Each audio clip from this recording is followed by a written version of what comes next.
윤석열 전 대통령의 탄핵 심판이 있었던 지난 4일, 일선 학교에서는 헌법재판소 선고, 생중계 시청 여부가 뜨거운 화두로 떠올랐습니다.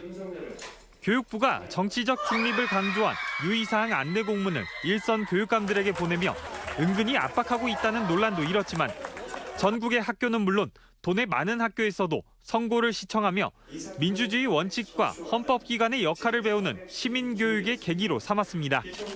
몰랐던 사실을 새롭게 알게 된 애들이 굉장히 많은 것 같아요. 탄핵에 대한 뜬 소문은 많이 들었는데 실제 이게 법리적으로 왜 옳은지 그른지 그리고 본인은 여기에 대해서 어떤 가치관을 가지고 있는지에 대한 생각조차 안 하는 경우가 굉장히 많거든요.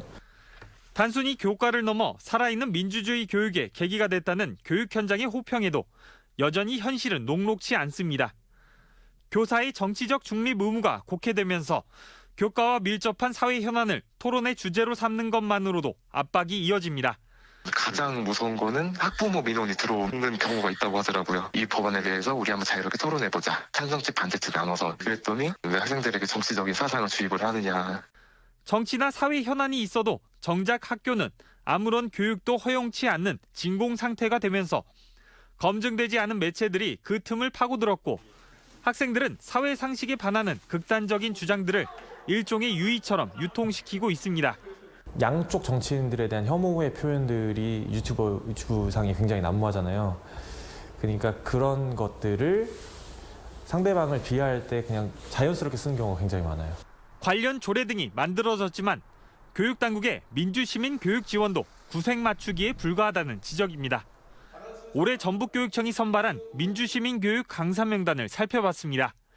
전체 80명 중 정치학이나 사회학을 전공한 강사는 단 한 명도 없고 사회복지나 예체능, 신학 등 전공자가 대다수입니다.